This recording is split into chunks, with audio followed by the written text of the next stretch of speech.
Bonjour, je suis David Coste, je vis à Toulouse et je suis originaire de la ville de Thiers en Auvergne.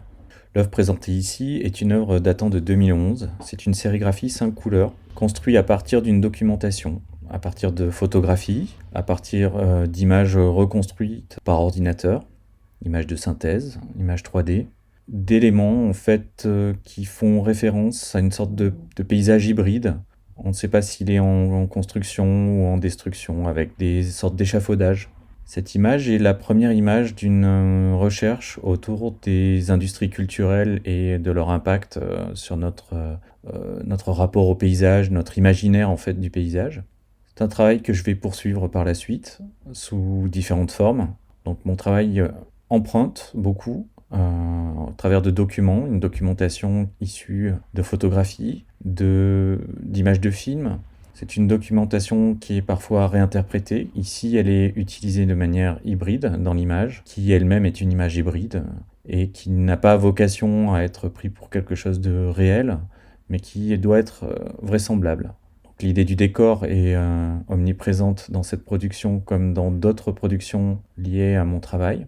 Mon travail se déploie sous la forme de dessins, de photographies et d'installations. Cette œuvre fait également le lien avec l'exposition qui a été présentée à l'Artothèque de Pessac, Humanité heureuse et autres paysages charmants. Exposition qui était reliée à la sortie de mon livre Une montagne.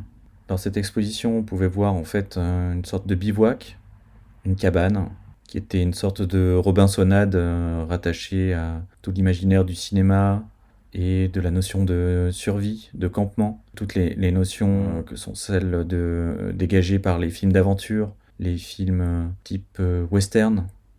Alors mes influences principales, bon, elles sont assez nombreuses, comme beaucoup d'artistes j'imagine. Elles sont liées à mon parcours évidemment et elles ont changé au fil du temps, mais je dirais qu'elles touchent régulièrement à des questions d'image, de montage. Je pense à des gens comme John Baldessari ou à l'appropriation d'images avec Hans-Peter Feldman ou documentation Céline Duval.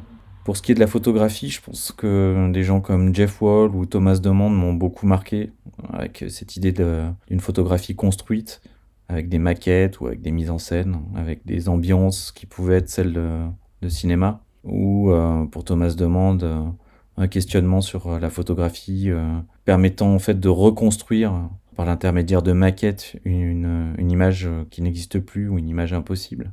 Et puis dans le dessin, je dirais que Jim Shaw ou Mark Thomas Gibson sont vraiment des personnalités que je regarde avec intérêt et avec curiosité.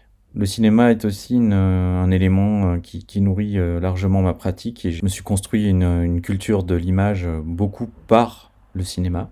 Donc des gens comme Werner Herzog ou Jim Jarmusch ou encore Bertrand Mandico plus récemment sont des figures assez différentes mais qui nourrissent de manière régulière mon intérêt pour l'image et sa relation au cinéma.